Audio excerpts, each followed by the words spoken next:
എനിക്ക് 1 വയസ്സുള്ളപ്പോഴാണ് ഭഗവാനെ കാണാൻ പോയിട്ടുള്ളത്. 20 വർഷത്തിന് ശേഷം പിന്നെ ഇപ്പോഴാണ് കണ്ണനെ കാണാൻ ഭാഗ്യം കിട്ടുന്നത്. നിങ്ങളിത് എത്രത്തോളം വിശ്വസിക്കുമെന്ന് എനിക്കറിയില്ല. നിൽക്കുന്ന നിൽപ്പിലെടുത്തൊരു തീരുമാനമായിരുന്നു. ഞങ്ങളുടെ ഫാമിലി വിളിച്ചിട്ട് നമുക്ക് ഗുരുവായൂർ പോയാൽ എന്താണെന്ന് ചോദിച്ചു. മറിച്ച് ഒന്നും പറയാതെ ആലോചിക്കാതെ പിന്നെ എന്താ പോകാമെന്ന് പറഞ്ഞു. കാരണം അതിന് മുൻപുള്ള 3-4 ദിവസങ്ങൾ ഞങ്ങൾ അത്രയും മോശം അവസ്ഥയിലൂടെയായിരുന്നു കടന്നു പോയിക്കൊണ്ടിരുന്നത്.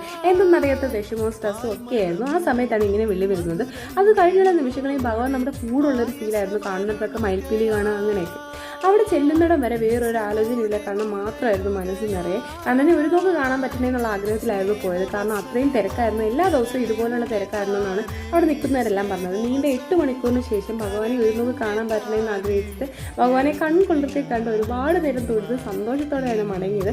തിരിച്ചു വന്നപ്പോൾ കാറ്റും തണുപ്പും ഒക്കെ അടിച്ചിട്ട് പനി പിടിച്ചിരുന്നു. നേരെ ഹോസ്പിറ്റലിൽ കയറിയിട്ടാണ് വീട്ടിൽ പോയത്. എനിക്ക് പറയാനുള്ളത് ഇതേ ഉള്ളൂ. നമ്മുടെ എല്ലാ അവസ്ഥയും ഭഗവാൻ കാണുന്നുണ്ട്. നമ്മുടെ മനസ്സിൽ ആത്മാർത്ഥതയും സത്യസന്ധതയും ഉള്ളത്തോളം കാലം ഭഗവാൻ നമ്മളെ കൈവിടില്ല.